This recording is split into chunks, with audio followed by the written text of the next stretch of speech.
Welcome to the Fred Pawle Show on ADH TV. Well, whenever I see teenagers being arrested for disrupting a snooker tournament in an effort to lower the temperature of the planet, stripping down to their underwear for an Extinction Rebellion event, or any protest action that has the deliberate side effect of attracting enormous attention from strangers and the media, I can't help wondering what sort of relationship those teenagers in question had with their parents. It's common knowledge that boys whose dads have scarpered, for example, are twice as likely to go to jail and half as likely to graduate from university. For girls, the absence of a father manifests in self-loathing, eating disorders, promiscuity, and an inability to form relationships. And whenever I see kids making fools of themselves in the name of some stupid catastrophic cause, I just think, well, there goes another product of a broken family.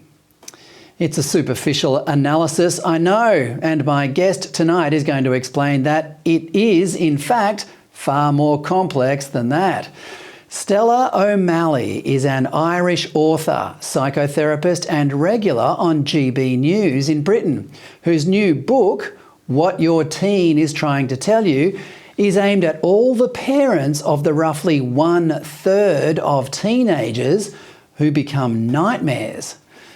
But its true readership should be much wider than that. The world in which kids are growing up these days is a stark contrast to the one anyone aged over, say, 40 grew up in. If we want our society to thrive and survive, we need to understand that the pressures on kids these days are unprecedented and often enormously destructive. Here is just one tragic example from my colleague Mark Stein's show last week. It's a TikTok video about, well, watch this and see if you can work it out.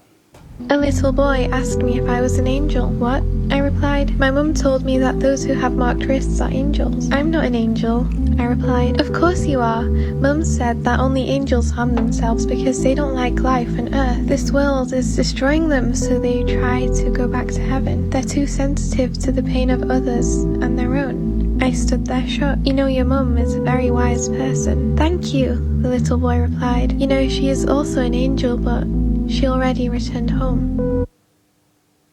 Yep, that is a TikTok video about the supposed virtue of suicide, found on the phone owned by 12-year-old Maya Walsh of Hertfordshire in the UK, who, despite coming from a loving home and showing no outward signs of depression, succumbed to the video's evil message in October last year. Mark interviewed Maya's heartbroken father last Wednesday. Even if you don't have teenage kids, I recommend you watch it, if only to understand how cynical and manipulative our culture has become.